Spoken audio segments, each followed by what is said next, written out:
میرے انتہائی معزز مہمان سابق وزیر خزانہ ہے، سیکرٹری جنرل عوام پاکستان پارٹی کے مفتہ اسماعیل صاحب پروگرام میں جوائن کر رہے ہیں اور بات ہم ان سے کریں گے یہ جو اس وقت آڈیٹر جنرل کی رپورٹ سامنے آئی ہے۔ بہت شکریہ آپ کا مفتہ صاحب۔ سب سے پہلے تو یہ کہ یہ جو وفاقی وزارتوں میں اربوں روپے کی مالی بے ضابطگیاں سامنے آئی ہیں، سرکاری فنڈز کے غلط استعمال کے الزامات لگائے گئے ہیں اس میں، اب تقریباً ہر سال یہ ایسے الزامات سنتے ہیں ہم، لیکن کوئی حل نہیں نکل سکا یہ اب تک اس کا۔ پچھلے سال بھی 1100 ارب کی بے ضابطگیوں کے الزامات تھے حکومت پر۔ مفتہ صاحب جی شکریہ۔ دیکھیں یہ ایک تو اس میں دو خامیاں ہوتی ہیں، ایک تو یہ کہ رپورٹ جو ہے وہ تھوڑی دیر سے آتی ہے، تو جو پیسے ہوتے ہیں وہ چوری ہو چکے ہوتے ہیں، اگر چوری ہے یا بے ضابطگی ہے تو وہ ہو چکی ہوتی ہے، تو کافی مسئلہ ہوتا ہے۔ دوسری جو بڑی خامی یہ ہے کہ اس کے بعد حکومت جو ہے اس کو سیریس نہیں لیتی ہے اور اس کے اوپر کوئی ایکشن نہیں لیتی ہے۔ آپ نے بھی نہیں سنا ہوگا، میں نے بھی نہیں سنا کہ کسی ایک شخص کو نوکری سے نکالا گیا ہو یا اس کو سسپینڈ کیا گیا ہو کوئی لانگ ٹرم تک، یا اس کو ڈیموٹ کیا گیا ہو، یا اس کی تنخواہ کے اوپر کچھ قدغن لگائی گئی ہو اگر اس کو ان بے ضابطگیوں میں پایا گیا ہے۔ تو ہم کوئی اس کو سیریس لیتے نہیں، یہ آتی ہے رپورٹ، 2-4 دن اخبار کی زینت بنتی ہے، پھر اگلا سال کی انتظار ہوتا ہے۔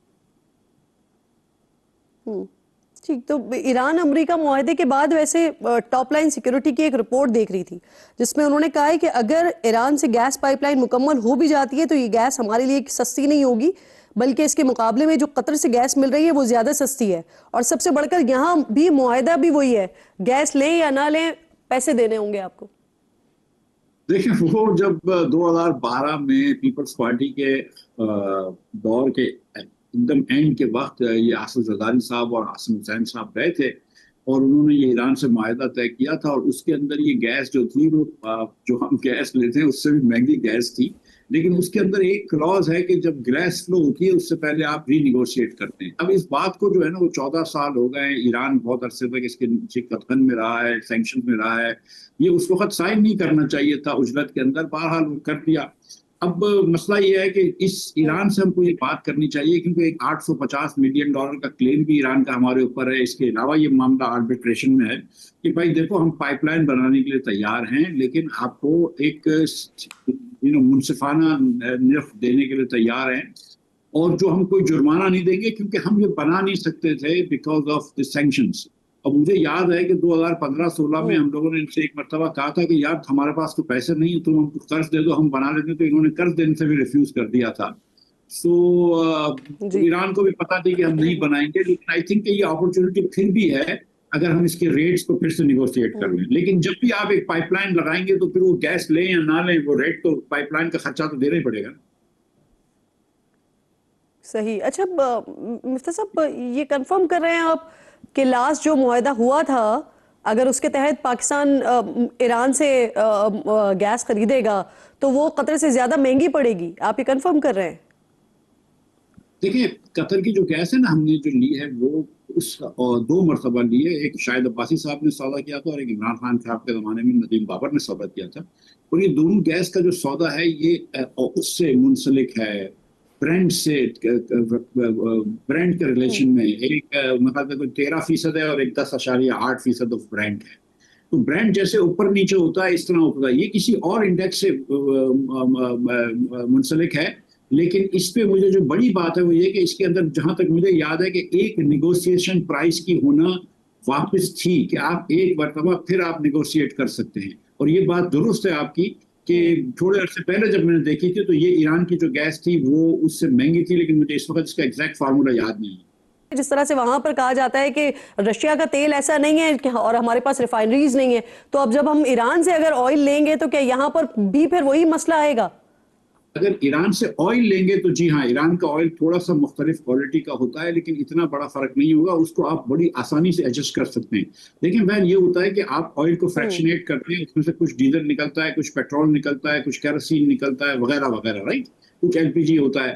اب آپ جو ہے نا جب آپ ہیوی آئل استعمال کرتے ہیں تو فرنس آئل بڑھ جاتا ہے جس کی اتنی ڈیمانڈ نہیں ہے، اور ڈیزل یا پیٹرول کم ہو جاتا ہے جو کہ زیادہ بکتا ہے، مہنگا بکتا ہے، تو ریفائنریز کے لیے یہ فیزیبل نہیں ہوتا، اکنامک نہیں ہوتا، ادروائز تیل تو ہم استعمال کر ہی سکتے ہیں۔ صحیح۔ اچھا جس وقت جنگ کا آغاز ہوا تھا اور حکومت نے پیٹرولیم مصنوعات پر جب قیمتیں بڑھائی تھی تو آپ نے میرے پروگرام میں کہا تھا کہ یہ آئل کمپنیز کو فائدہ پہنچایا گیا ہے.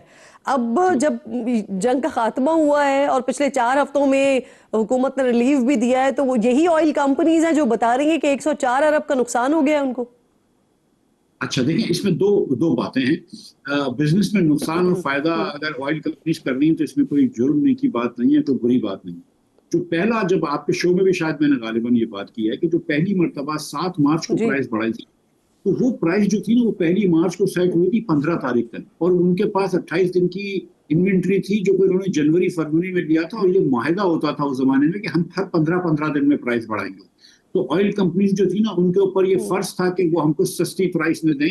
تو 7 دن بعد 7 مارچ کو پرائس بڑھانے کا کوئی جواز نہیں تھا. اگر آپ کو شارٹیج کا ڈر تھا تو آپ 1 ہفتے کے لیے ٹیکس لگا سکتے تھے. تو وہ آپ نے 20 ارب روپے کا تحفہ دے دیا آئل کمپنیز کو, وہ ایک دم بغیر جواز کا تھا, بغیر اس کا تھا. باقی اگر جب آئل کمپنیز کو اس کے علاوہ انوینٹری گینز ہوتے رہے 3 مہینے میں, اب اگر تھوڑے سے انوینٹری لاس ہو جائیں گے تو وہ ہم کیا کر سکتے ہیں اس کا. آپ نے انوینٹری گینز بھی کیے تھے نا, تو وہ میں بے قاعدگی کے اوپر غلط کہہ رہا تھا کہ یہ غلط تھا. اور دوسری جو مسئلہ تھا وہ یہ تھا کہ ریفائنریز کو انہوں نے بہت زیادہ پروفٹ دیا ہے. اب تو وزیر اعظم نے بھی اس کا نوٹس لیا ہے کہ 75 ارب روپے کا انہوں نے ایکسٹرا پروفٹ دے دیا ریفائنریز کو. وہ اس لیے کہ 70% سے زیادہ ریفائن تو ہم خود یہاں پہ ڈیزل کرتے تھے جس کی کاسٹ بہت کم تھی, لیکن جو ریفائنڈ ڈیزل کی پرائس بہت زیادہ شوٹ اپ کرتی تھی تو ہم سارے آئل ریفائنریز کو ریفائنڈ ڈیزل کی پرائس دے رہے تھے, جبکہ ڈیزل پاکستان میں 70% بن رہا تھا.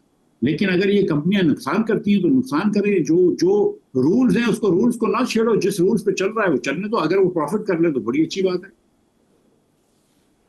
چلیں ٹھیک ہے. اچھا آج آپ کا ایک کلپ گزرا ہے میری نظر سے جس میں آپ وزیر اعلیٰ سندھ مراد علی شاہ کو سابق وزیر اعلیٰ پنجاب عثمان بزدار صاحب سے کمپیئر کر رہے ہیں, اور آخر اس کی ایک تو اس کمپیریزن کی کیا وجہ بنی یہ بھی بتا دیں, اور ساتھ ساتھ یہ کہ آپ تو آخر میں یہ بھی کہہ رہے ہیں نا کہ شرجیل میمن ان سے اچھا کر لیں گے. نہیں, میں گزارش یہ ہے کہ وہ ہم ایک پوڈ کاسٹ کر رہے تھے جس پہ ہم کوئی بات کر رہے تھے کہ یہ اچھا ایڈمنسٹریٹر یا سیاستدان نہیں ہے. تو جو پوڈ کاسٹر تھے ہمارے دوست نے بڑے اچھے, شہزاد غیاث صاحب, انہوں نے حوالہ دیا عثمان بزدار کا. تو میں نے کہا یار ہم سندھ میں بیٹھے ہوئے ہیں, ہم عثمان بزدار آج چیف منسٹر نہیں ہیں, تو آپ جو ہے وہ اتنا پی ٹی آئی سے آپ کو اتنا بغض ہے کہ آپ کے پی ٹی آئی کے اس سابق چیف منسٹر کا آپ اگزامپل دے رہے ہیں. لیکن جو کرنٹ چیف منسٹر سندھ میں بیٹھا ہوا ہے مراد علی شاہ, جو 10 سال سے بیٹھا ہوا ہے شاید, اور جس نے 5 سال سے یونیورسٹی روڈ کو پیو نہیں کروا پایا ہے, آپ اس کی اگزامپل نہیں دے رہے. کہ مطلب آپ کو بزدار ہی برا لگتا ہے, مراد علی شاہ برا نہیں لگتا ہے آپ کو in terms of not being able to deliver for the people of Sindh. اور پھر اس پہ یہ آج کل آپ کو پتا ہے کہ خبر آ رہی ہے کہ شرجیل میمن صاحب جو ہیں ان کو بنانے کا چانس ہے. تو میں نے کہا چانس دے کے دیکھ لیں, مراد علی شاہ صاحب کوئی بھی اچھا کام نہیں کیا, ہو سکتا ہے شرجیل ان سے بہتر کر لیں. ٹھیک, تو مراد علی شاہ صاحب وزیر اعلیٰ ہیں تو اس وجہ سے کارکردگی سندھ میں درست نہیں ہے, یا پھر یہ پیپلز پارٹی کا مسئلہ ہے مفتی صاحب؟ نہیں, میں تو یہ یقین سے کہہ سکتا ہوں کہ پیپلز پارٹی کا مسئلہ ہے. مراد علی شاہ ایک بہت پڑھے لکھے آدمی ہیں, اسٹینفورڈ یونیورسٹی سے ماسٹرز کرے ہوئے ہیں, لیکن ایٹ دا سیم ٹائم اب چیف منسٹر تو مراد علی شاہ ہی ہے نا. تو اب مراد علی شاہ 10 سال سے ادھر بیٹھا اور ہمارا روڈ نہیں بن رہا ہے, ہمیں گھر پہ پانی نہیں مل رہا, تو ہم تو یہ سمجھتے ہیں کہ یہ ساری چیز چینج ہو جانا چاہیے. کہ تو بیسٹ چیز تو یہ ہے کہ پیپلز پارٹی کی حکومت ہی نہ ہو سندھ میں. لیکن اس وقت وہ بات ہم صرف اس کانٹیکسٹ میں کر رہے تھے کہ آپ بزدار کی اگزامپل نہ دیں. ٹھیک ہے, بزدار جو تھا وہ اچھے چیف منسٹر نہیں تھے, لیکن کیونکہ بزدار صاحب دیہاتی تھے, انگریزی نہیں بول سکتے تھے, تھوڑے سے وہ طرح سے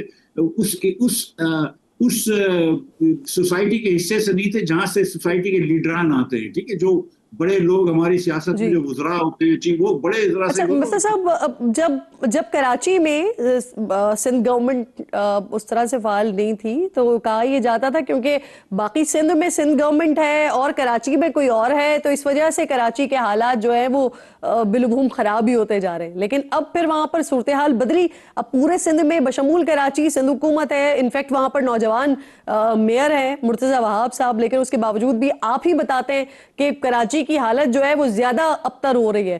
تو مراد علی شاہ صاحب کے ہونے سے یا نہ ہونے سے کیسے سچویشن بدل جائے گی؟ میں مراد علی شاہ صاحب اچھے آدمی ہیں, میں ان کو ٹارگٹ بالکل نہیں کرنا چاہ رہا. وہ تو یہ صرف بات ہو رہی تھی کہ بزدار کو آپ کیوں لے کر آتے ہیں, کیونکہ بزدار ایک وہ بن گیا ہے ہمارے لیے سمبل آف انکمپٹنس, رائٹ. لیکن one of the reasons Buzdar is a symbol of incompetence کہ وہ ایک اس سوسائٹی کے اس لیول سے نہیں تھا جہاں سے آپ کے بڑے لوگ آتے ہیں، سیاستدان آتے ہیں، جو وہ ایلیٹ لیول سے نہیں تھا نا. وہ اسٹینفورڈ سے تو نہیں پڑھا ہوا تھا یا یونیورسٹی پینسلوینیا سے نہیں پڑھا ہوا تھا، وہ تو انگریزی نہیں بول سکتا تھا، وہ اردو نہیں بول سکتا تھا. تو بزدار کو آپ نے ایک کارٹونش فگر بنا لیا ہے. لیکن سچی بات یہ کہ اور کس چیف منسٹر نے پرفارم کر کے دے دیا. تو میرا یہ مقصد تھا. جہاں تک پیپلز پارٹی کی اور کراچی کی بات ہے تو بہن کراچی میں کیونکہ ماشاءاللہ اتنے سارے ٹی وی چینلز ہوتے ہیں نا، تو کراچی کے روڈ کی بری حالت جو ہے وہ پورے پاکستان کو نظر آتی ہے. میں آپ کو یقین دلا رہا ہوں کہ آپ دہی سندھ میں بھی چلے جائیے، وہاں پر بھی حالت ایک جیسی ہے. اور میں یہ کئی مرتبہ کہہ چکا ہوں اور آج پھر آپ کے پروگرام کے توسط سے کہہ سکتا ہوں کہ سندھ میں ترقی نہیں ہو سکتی جب تک پیپلز پارٹی رہے گی، اور پاکستان میں معاشی ترقی نہیں ہو سکتی جب تک شہباز شریف صاحب کی حکومت رہے گی.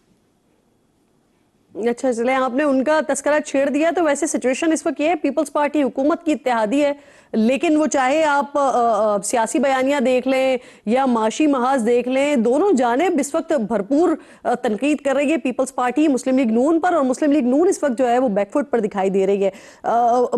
ویسے اسی طرح کے کچھ حالات مفتیٰ صاحب ہم نے خان صاحب کے جو حکومت کے آخری مہینے تھے اس میں بھی دیکھے تھے. معیشت کمزور تھی، سیاسی بیانیہ تھا نہیں، اتحادیوں کے رویے بدل گئے تھے. تو کیا آپ کو حالات میں مماثلت نظر آ رہی ہے اس وقت، یا یوں کہیے کہ حکومت خطرے میں نظر آ رہی ہے، جو کچھ دنوں پہلے ایک آرٹیکل بھی لکھ دیا گیا ویسے؟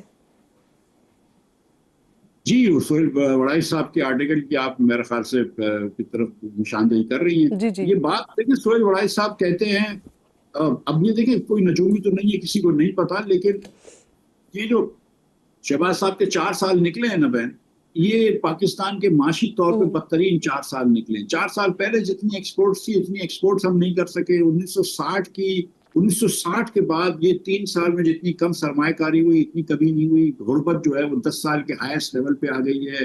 بے روزگاری 20 سال کے ہائیسٹ لیول پہ آ گئی ہے. 4 سال کے اندر 78% مہنگائی ہو گئی ہے.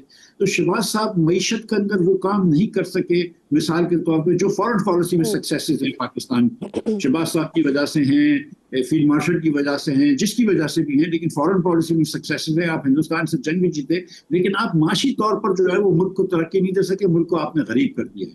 تو اس کے بعد ہو سکتا ہے کہ کیونکہ وہ جو شاید جیے تھے تو 2.5 سال کی بات تھی، تو 2.5 سال تھی، تو 2.5 سال شہباز صاحب کے پورے ہو جاتے ہیں سپٹمبر میں. مجھے نہیں پتا کہ شہباز صاحب اچھا یہ بات تو میں مفتیٰ صاحب میں آپ سے کافی عرصے سے سن رہی ہوں نا. اب جو معاشی ترقی نہیں کر پائی یہ حکومت، آپ پہلے الزام دیتے رہے کہ اسحاق ڈار صاحب وہ کیونکہ ماہر معیشت نہیں ہے اور وہ ان کے ہاتھ میں خزانہ تھا، اس وجہ سے معاملات نہیں ہو پا رہے تھے بہتر. لیکن اب تو اسحاق ڈار صاحب نہیں ہیں، اب تو اورنگزیب صاحب ہیں. تب بھی کیوں معیشت بہتری کی طرف نہیں لے کر آ پائی یہ حکومت؟